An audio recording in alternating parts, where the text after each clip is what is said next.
তাদেরকে দেওয়া করানো দরকার। কিন্তু বিএনপি একমাত্র দল ছিল যারা চাইলে এটা করতে পারে।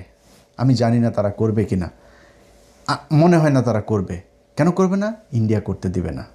ইন্ডিয়ার সমস্যাটা কোথায় দেখেন, ইন্ডিয়ার বিষয় হলো মুক্তিযোদ্ধাটাকে নিয়ে এমন কিছু প্রোপাগান্ডা তারা ইস্টাবলিশ করেছে গত ৫৫ বছরে, এটা দিয়ে আমাদের বাংলাদেশের মানুষের ভিতরে বিশাল ক্ষোভ থাকবে পাকিস্তানিদের প্রতি। পাকিস্তানিরা খুব খারাপ, পাকিস্তানিরা লক্ষ লক্ষ দেন, ২ লাখরা এখন ৪ লাখে নিয়ে এসেছে। তো আমি বাংলা এডিশন থেকে শুরু করার পরে আমরা কয়েকজন নারীর বক্তব্য নিলাম। ঢাকা ডিভিশনে মুক্তিযোদ্ধা মন্ত্রণালয়ের হিসেব অনুযায়ী ৬৯ জন ধর্ষিতা হয়েছে। সারা বাংলাদেশে ধর্ষণের শিকার হইল, বীরাঙ্গনা হইল ৫২৩ জন। কতজন? ৫২৩ জন। আমরা যেটা ছোটোবেলা থেকে শুনেছি ২ লক্ষ মা বোনের সেটা মেরে তারপরে পাকিস্তানিরা এই করছে, শুনছি না এগুলো শুনে এসে কেউ তো হয় না, এই কারণে বকাটা দিলাম, আমাকে ও গায়ে নিয়েন না।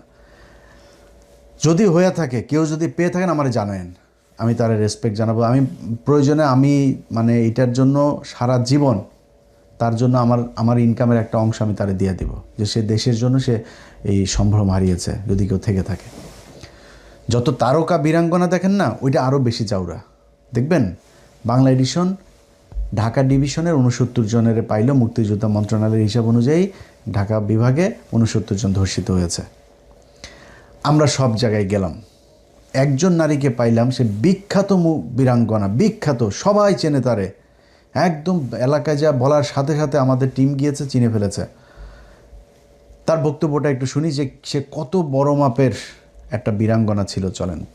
আমার নাম শেখ ফাতেমা আলী, পাক শাকের কাজ করতাম। তখন বললো যে কে কোন কাজ করতে পারবি বল। আমি কে ভাই, আমি একটা বিস্ফোরণ তৈরি করি যুদ্ধের মধ্যেই। তখন আমি কি করলাম, একটা পাঁচফোড়ন তৈরি করলাম, কিছু ছাই, তামুকের ফাঁকি, মরিচের ফাঁকি দিয়ে ছোট্ট ছোট্ট করে গোল্লা বানাইয়া এক একজনের হাতে দিতাম। অনেক মানুষ ছিল, এদেরকে হাতে দিতাম, ওরা গাছের আগায় আগায় থাকতো। যখন ওইটা যে তখন পড়তো, তখন ওরা আসলে ভরা ছিঁড়ে মারলে ভরা ওকে নাক মুখ চোখ মুখ কানা হয়ে যেত গা।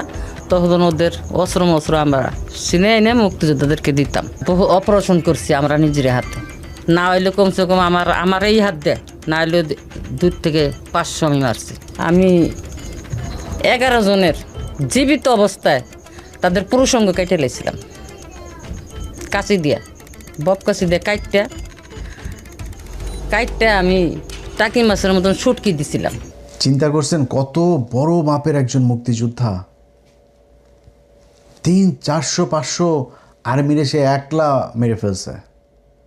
তার উপরে আবার 13টার নুনু কাইটা শুটকি বানায় রাখছে, আবার বিস্ফোরণ বানিয়েছে, আটা ময়দা সুজি দিয়ে হালুয়া তো বিস্ফোরণ বানিয়েছে। ওই বিস্ফোরণ দিয়ে 400-500 আর্মি মেরেছে সে। এই মহিলারে দেখে আজকে 2026 সাল, 1971 সালে যুদ্ধ হয়েছে, ওইদিকে 30 এদিকে 26, 56 বছর। ওই সময় যদি কেউ ধর্ষিতা হইতে হয়, ধর্ষিত ধরেন 3 বছরের মেয়েও তো ধর্ষিত হয় এখন, আমরা অ্যাবসেন্ট ফাইল দেখেছি, তো এরকম অনেক কিছু তো দেখি দুনিয়ায় হইতে পারে। কিন্তু অ্যাটলিস্ট তার তো ধরেন এই মানুষ যদি মারতে, সে যেটা বলছে বিস্ফোরণ বানিয়েছে, আবার 500-রে মেরেছে, আবার নুনু কেটেছে 13 জন, এইটা যদি করতে হয়, ধর্ষিত 3 বছরের 1 বছরের মেয়ে হইতে পারে, কিন্তু এইটা যদি হইতে হয় তার বয়স মিনিমাম 15 ছিল, মিনিমাম। তাহলে ওইদিকে 15 হইতে হবে, আর এই যে 30 আর এদিকে হলো 26, 56 আর 15 যদি হয়, তাহলে ধরেন 70 বছর তার বয়স। এই মহিলারা দেখে কি আপনাদের 70 বছর মনে হয়েছে? আমাদেরও মনে হয় নাই। তার কাছে আমরা তার ভোটার আইডি কার্ড চেয়েছিলাম। আপনার তো জাতীয় নিবন্ধন পত্র ইয়েটা আছে, কার্ডটা, ওইটা একটু দেন। দেখেন সেই কার্ড দেওয়ার পরে তার বয়স কত দাঁড়ায়। 1950 সালে আমার জন্মগ্রহণ, আমি 1971 সনে, তখন আমার বয়স 20 থেকে 22। এই ঠিক করতে যে কত দেরি, আজকে 7 বছর ধরে আমি ঘুরতেছি। সে 13 জনের নুনু কাটছে, তার উপরে আবার 400 মানুষের বিস্ফোরণ বানায় মেরে ফেলছে। আরেক মাগির কাছে যায়, বীরাঙ্গনা মাগি, গোপালগঞ্জের। এর হইল গিয়া আওয়ামী লীগের লোকই ওইখানে বক্তব্য দিচ্ছে, তার প্রতিবেশী কয় ভাই ওই তো ৭১ ওর জন্মই হয় নাই, ৭১ জন্ম হয় নাই, ও পরে আওয়ামী লীগ নেতাদের সাথে ঢাকায় গিয়া খেলে, ওই লোক এটাই বলছে, ও যে খেলাধুলা করে তারপরে ও এই বীরাঙ্গনার কার্ড নিছে, মাসে মাসে 20,000 টাকা করে পায়। শুনেন, এখন তো সব ভুয়ো হয়েছে, আছে কিনা তা তো জানি না। ওর নাম লো এইটা হেলে না, ওই যে মুক্তিযোদ্ধারণের চার দোকানদার যে মহিলা, ও কি বীরাঙ্গনা নেই? ৭১ সালে ওর জন্মই তো হয়নি। ওরা কি পরে কি বীরাঙ্গনা বানায় রাখছে? ওরে বানাই রাখছে, ওই যে কয়জন নেতারা ওরে ঢাকা নিয়ে খেলাই টেলাইয়া ওই ইয়ে করছে। আরও এক জায়গায় শুনেন, এই কেরানীগঞ্জে ঢাকার পাশেই এক মহিলার নাম দিয়েছে, গ্রামের নাম দিয়েছে, মহিলা তো নাই রে ভাই, ওইরকম ওই নামে, ওই পৃথিবীতে ওই নামে কোনো গ্রাম নাই। ওই এলাকার ইউনিয়ন চেয়ারম্যান যিনি, এলাকার মানুষ সবার কাছে জিজ্ঞেস করে আমরা খুব চেষ্টা করেছি তারা খুঁজে বার করতে। আমি আমার টিমরে বারবার, না ভালো করে দেখেন, খোঁজ নিয়ে দেখেন, আবার ভুল হইলে হবে না, এটা কিন্তু খুব সেন্সিটিভ একটা ডকুমেন্টারি। দেখেন, শোনেন কি করে। আমার জানা মতো খয়েরগুলি নামে কোনো গ্রাম নাই, এবং রেহানা নামা বীরঙ্গনা, যে রেহানা নামের যে বীরঙ্গনাকে খুঁজছেন, আমার জানা মতো এই নামে কেউ নেই আমাদের এখানে। এখানে খয়েরগুলি নামে কোনো গ্রাম আছে? না। খয়েরগুলি নামে কোনো গ্রাম আছে? খয়ের হ্যাঁ। আমার তো জানা মতো এরকম নাই। হনুপা পিতা হচ্ছে আমির আলী, চেনেন? না, চেনে না। আপনার এই এলাকার মধ্যে কি বীরাঙ্গনা মুক্তিযোদ্ধা আছে নারী জানা মতে? না, আমার জানা মতো নাই। হনুপা বেগম পিতা আমির আলী একজন বীরাঙ্গনা মুক্তিযোদ্ধা আছে, আপনি চেনেন? না, এদিকে আমার জানা মতো কোনো বীরঙ্গনা নারী নাই। না না, ও নামে চিনি না, ও নামে আমরা কে শুনলাম, আর শুনি নেই। ওখানে ওনাদেরকে আমি চিনি না। এখানে আমি দোকানদারি করি ঠিক আছে, কিন্তু এই নামে কেউ ছিল। ভাই, এই হয়েছে আমাদের আসল ইতিহাস। আমরা ঢাকা ডিভিশনের 69 জনকে খুঁজে বের করার চেষ্টা করছি, একটা জেনুইন বীরাঙ্গনা আমরা খুঁজে পাই নাই। এখন আপনাদের মনে প্রশ্ন আসতে পারে, ভাই তাইলে এই যে এতদিন ধরে ইতিহাস এমনিতেই হয়ে গেল? প্রথম কথা হলো, এই যে শেখ মুজিব 3,03,000,000 এই যে বানায়, যে সে একটা বলে আসে, মানে মনে আসছে, একজন বলছে, বলে দেন একটা কিছু যেহেতু করা হয়নি, বলে দিয়েছে। আচ্ছা, এখন মূল কারিগরটা কারা, এইটা হইল গিয়া আপনাকে বুঝতে হবে। দেখেন, ইন্ডিয়া, আপনি যদি দেখেন ওদের, এই যে ওদের বিভিন্ন জায়গায়, কাশ্মীরে দেখেন না, প্রতি 7 জনের পেছনে ওরা একজন করে এজেন্সির লোক ফিট করে রাখছে সেখানে, যেমন নড়াচড়া করতে না পারে। ওদের মিডিয়া কি পরিমাণে মিথ্যা কথা বলে, এটা তো আপনারা দেখেছেন, এখন তো দেখছেন কিভাবে মিথ্যা কথা ওরা বলে। জীবনে ইভেন ওরা পাকিস্তানের সাথে যে যুদ্ধ করে, এগুলোতে ওরা মিথ্যা কথা বলে। ওরা যে সিনেমা বানায়, দেখেন না, এই সিনেমা বানায় মানুষের মানে আকৃষ্ট করা, কালচারালি একটা মানুষকে বায়াস করা, তাকে ইনফ্লুয়েন্স করা, এইটা ইন্ডিয়া বহু আগে থেকে শিখেছে। এইটা শিখে এই যে বাংলাদেশে দেখেন না, এই যে কাজী হায়াত, এই যে আওয়ামী দালাল, তারপরে এরকম কিছু লোকজন আছে যাদেরকে দিয়া খুব রসময় করে তারপরে কাহিনী তৈরি করেছে।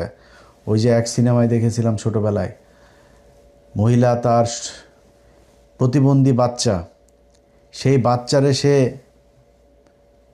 মেশিন গান হাতে দিয়ে বের করে দিয়েছে, আমার সিনেমার নাম মনে নেই, আর মুক্তিযোদ্ধাকে তার খাটের ওই কাঁথার ভেতরে শুয়ে দিয়েছে, শুয়ে দিয়ে ওই ঘরে এসে পালিয়েছে, পাকিস্তানি মিলিটারির পেছনে পেছনে দৌড়ে এসছে, আসার পর ওর হাতে মেশিন গান দিয়েছে, প্রতিবন্ধী ছেলের হাতেও বের হয়েছে, সাথে সাথে ওরে গুলি করে ঝাঁঝরা করে থুয়ে চলে গিয়েছে পাকিস্তানি।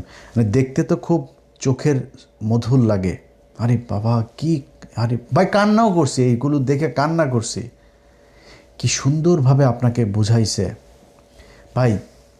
এই ভারত আমাদেরকে এইভাবে পাকিস্তানের সাথে একটা খারাপ সম্পর্ক তৈরি করে রাখার জন্য এই কাজগুলো করেছে।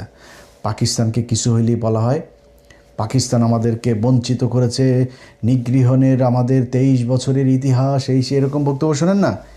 এই যে বক্তব্য, এই বক্তব্যগুলো ভারতের তৈরি।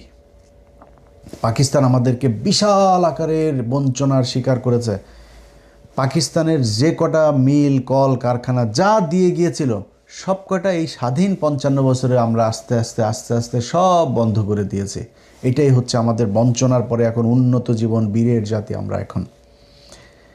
এই পাকিস্তানের সাথে ধরেন কিছু এই কয়দিন আগে দেখলাম, ওই যে ফজা পাগলা, এই শালা ভুয়া মুক্তিযোদ্ধা আরেকটা, এই ভুয়া মুক্তিযোদ্ধা ওই দিন বলতেছে আমাদেরকে সেনাবাহিনীতে যেতে দেয় নাই, আমাদেরকে। শালা তুই সেনাবাহিনী হইতে পারবি? তো সেনাবাহিনী হওয়ার ক্ষমতা আছে, তুই কেমনে হবি সেনাবাহিনী? সেনাবাহিনী হওয়ার যার ক্ষমতা আছে, যার মেধা আছে, যার ওই এখন আমাদের বাংলাদেশের এই যে মাজা ভাঙা যে সেনাবাহিনী, এইটারও তো আপনার এইখানে করতে গেলে যখন আপনার ওই যে ওদের ট্রেনিং চলে, এই ট্রেনিং করতে গেলে ভাই আপনি আমি আমাদের পক্ষে সম্ভব না তো এটা। এটার জন্য আলাদা ওই মানুষ আছে, সেই তাদের ওই মেধা, ওই শারীরিক যোগ্যতা, শারীরিক উচ্চতা, সক্ষমতা, গঠন গড়ন, মেধা সব কিছু থাকতে হবে। তো এগুলো ছাড়া তো আপনি পারবেন না। হঠাৎ করে আপনার সামনে একটা প্লাস্টিকের সাপ ফেলাই দেবে, জীবন্ত সাপ ফেলাই দেবে, আপনি আপনার মুভমেন্ট কি? আপনি রাতে ঘুমান কিভাবে? কোন দিকে ফিরা ঘুমান? উপর হইয়া ঘুমান কিনা? নাক ডাকেন কিনা? একটা সেনাবাহিনীর বহুত কিছু দেখে তারপরে সেনাবাহিনীর অফিসার নিয়ে করা হয়। তার যে ট্রেনিং, এই ট্রেনিং আপনাকে করার জন্য শারীরিকভাবে সক্ষম হইতে হবে, নাহলে তো আপনার দিবে না। তো পাকিস্তানের কি বাংলাদেশের কেউ সেনাবাহিনী হয় নাই? জিয়াউর রহমান সেনাবাহিনী হয় নাই, মেজর জলিল সেনাবাহিনীতে যোগ দেয় নাই। বাংলাদেশের সেনাবাহিনীতে তখন কেউ ছিল না, যে মুক্তিযুদ্ধে যারা এসেছিল তারা সবই তো বাংলাদেশের সেনাবাহিনী। তো তারা হয় নাই, তারা কেমনে হইল? কিভাবে তারা করলো? এখন আজকে আপনারা সরাসরি আমি সব বর্তমান দিয়ে আপনাদেরকে উদাহরণ দিই, খুব ডিপে যায়। আপনার ইতিহাস পড়ারও দরকার নেই, জানারও দরকার নেই, কারোর কথা বিশ্বাস করবেন না। এটা হইল কি আপনার মূল পয়েন্ট। এইটা কারোর কথা বিশ্বাস না করে আমার কথাগুলো শুনে আপনি নিজেরে পরীক্ষা করবেন। ধরেন আজকে বাংলাদেশ পাকিস্তান আবার ফের এক হইল, কথার কথা হয়ে তারপরে মনে করেন বলল এখন এক হয়ে গেলে বাংলাদেশ আর পাকিস্তানের যে ক্রিকেট টিম, এই ক্রিকেট টিমটা কি হবে? এক হবে না? তখন তো এক দল হবে। এক দল যখন হবে, এখন যদি আপনি বলেন যে পাকিস্তানের টিমের থেকে বাংলাদেশ টিমের, এখন তো তাও বাংলাদেশ টিমের অবস্থা তাও তুলনামূলক ভালো আছে। আজ থেকে 10 বছর আগেও যদি হিসাব করি, তো যদি বলা হয়তো পাকিস্তান আর বাংলাদেশ মিলে একটা টিম বানানো হবে, তো বাংলাদেশের কয়জন চান্স পাইতো? সর্বোচ্চ সাকিব আল হাসান চান্স পাইতো। আর কি একজনও ছিল বাংলাদেশে যে কিনা, ইভেন এখনও আপনি কতজন পাকিস্তান দলে যা চান্স পাবেন?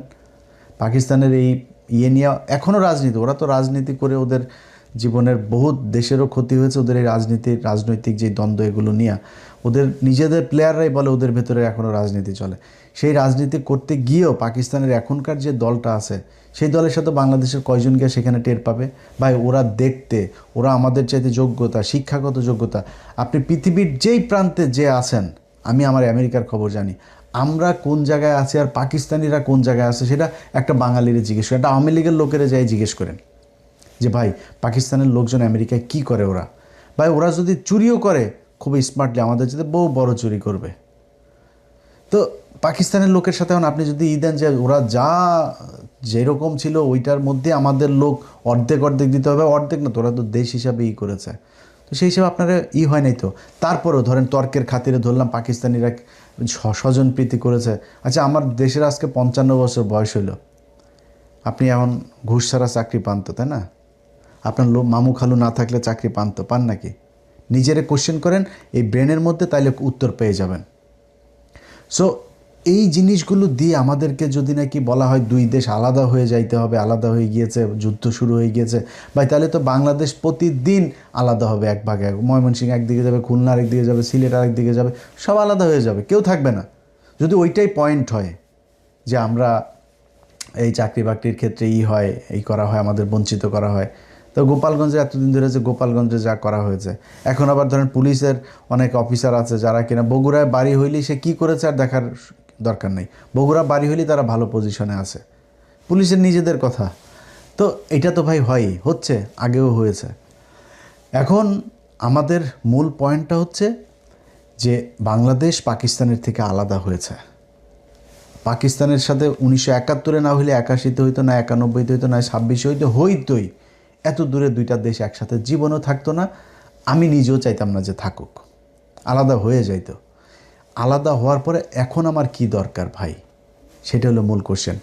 এই ইন্ডিয়ার এই 2 লাখ আর 30 লাখ মা বোনের এই বালছাল এগুলি ধনপন এগুলি যদি শুনা, ভাই আমার কথা ভালো না লাগলে আপনি জরিপ করেন, আপনিও এটা অনুসন্ধান করেন, আপনার বিএনপিরও তো এখন আমাদের কথা ভালো লাগে না, বিএনপিরে বলবো বিএনপি করুক, তার রাষ্ট্রীয় ক্ষমতায়, তার মন্ত্রণালয় আছে আলাদা একটা, করেন আপনি, করে তারপরেই করেন।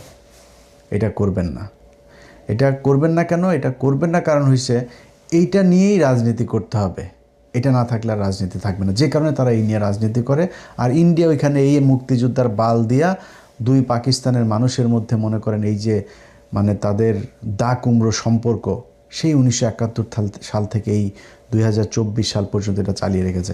এই ধন ফোন 71-এর এই বাল দিয়া বাংলাদেশের মানুষের আলাদা করা যাবে না। আমরা এক, পাকিস্তানের মানুষ মুসলমান, আমরা মুসলমান, মুসলমান মুসলমান ভাই ভাই।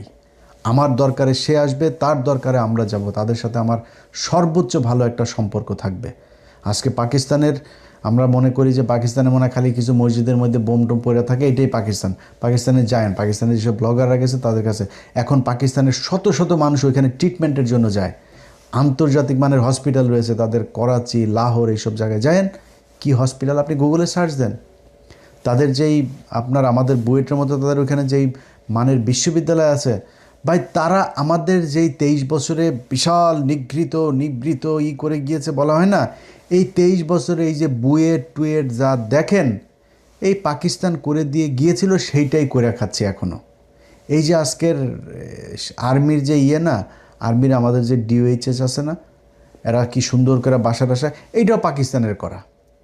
পাকিস্তানের ওইটার নাম হলো DHA, আমাদের এটার নাম দিয়েছে DOHS। এই যে মিলিটারি হাসপাতাল, এই হাসপাতালগুলো তাদের আইডিয়া, তারা করছে এগুলো। তাদের যেই ভালো ভালো জিনিসগুলো সেইটার উপরে বেস করে এখনও দেশটা টিকে আছে, এর বাইরে কিচ্ছু করতে পারেন নাই। পাকিস্তানের সাথে আমাদের কোনো সমস্যা নাই, এবং পাকিস্তান যে এই যে 71 এই কাজগুলি করে নাই, এটা এই যারা বলে যে বিডি নিউজ 24, তারপরে যে প্রথম আলো, ডেইলি স্টার, টেলিস্টার যা যা আছে, এরা যে বলে না, এরাও কিন্তু জানে এটা যে বানানো। আপনি তার এই যে বিডি নিউজ 24 এই নিউজটা ভালো করে পড়লে দেখবেন যে রসালো এক উপন্যাস, সে একদম ভুয়া মিথ্যা কথা। 7 মাসের বাচ্চারা বলে গর্ভপাতের আবার বিশেষজ্ঞ সে ওই সময়ের। তো এই মিথ্যা কথাগুলো তারা কেন বলে? এগুলো বলার পিছনে একটা বিশাল স্বার্থগত কারণ আছে। এই নিজেদের স্বার্থ নিয়েই তারা বাংলাদেশের বিরুদ্ধে গিয়ে ভারতের হয়ে কাজ করে, কারণ ভারত কিছু টুলস তারা বাংলাদেশে রেখেছে। এই যে উদিসি, তারপরে ছায়ানট, সাংস্কৃতিক, তারপরে এই যে এদিকে পত্রিকা, প্রথম আলো, ডেইলি স্টার, বিডি নিউজ 24, এরকম বিভিন্ন জায়গায় আপনার কি বলে চাকরিজীবী, পেশাজীবী, এরকম বহু জায়গায় তারা ইন্টেলিজেন্সের ভেতরে তাদের লোক তারা রেখে দিয়েছে। তাদের কাজ হলো খালি গুতাগুতি করে খালি পাকিস্তানের সাথে সম্পর্কটা খারাপ রাখবে। তোরা বাঙালি এনে পিসা মারবো, তোরে কিচ্ছু বলতে পারবে না, পাকিস্তানের কাছে যাইতে খাউমাউ করে কাঁদতে যাইতে পারবে না, পাকিস্তান যেন তোরা সাহায্য করতে না আসে, তোর সাথে পাকিস্তানের সম্পর্ক ওই রকম বানায় রাখবো। এইটা ভারত চায়, যেই কারণে আমাদের এই লোকগুলো এরকম করে। এগুলো কারা কারা করে, কেন করে, এটা পরের ভিডিওতে আপনাদেরকে আমি জানাবো। আজকের ভিডিও অনেক বড় হয়ে যাচ্ছে, যে কারণে ওই আলোচনায় আজকে গেলাম না। তবে এই যে কাজগুলো করে, এগুলোর পেছনে কিন্তু তাদের একটা বিশাল উদ্দেশ্য নিয়ে তারা খুব সুনির্দিষ্টভাবে আপনাদের সাথে ব্রেন গেম খেলে। এই ব্রেন গেম খেলার বাংলাদেশে 2024 সালের যে বিপ্লব হয়েছে, এই বিপ্লব এই খেলা শেষ করার জন্য হয়েছে। পাকিস্তানের সাথে আমাদের সম্পর্ক ভালো রাখতে হবে, এটা পাকিস্তানের জন্য না, বাংলাদেশের জন্য পাকিস্তানের সাথে আমাদের সম্পর্ক ভালো রাখতে হবে। যার যার সাথে দরকার হয়, আমাদের একমাত্র শত্রু ইন্ডিয়া, এটা মাথায় রাখতে হবে। এই শত্রুকে মোকাবেলা করার জন্য যাদেরকে দরকার হয়, যাদের সাথে ভালো সম্পর্ক রাখার দরকার হয়, সেটা আমেরিকা হোক, চীন হোক, পাকিস্তান হোক আর আফগানিস্তান হোক, তাদের সাথে আমাদের সম্পর্ক ভালো থাকবে। ব্যাস, আমাদের পৃথিবীর মধ্যে একমাত্র শত্রু ইন্ডিয়া, এইটাই প্রজন্ম চিনেছে। এবং আমার বিশ্বাস এরপরে যে সরকারগুলো আসবে, তারেক রহমান সহ প্রতিটা সরকার এই জনগণের এই পাস বুঝে তারপরে দেশ পরিচালনা করবে। যদি সরকারের কোনো সমস্যা হয়, তাদের সাথে মোকাবেলা করতে এই দেশের মানুষ জীবন দেওয়ার জন্য প্রস্তুত আছে। আল্লাহ হাফেজ।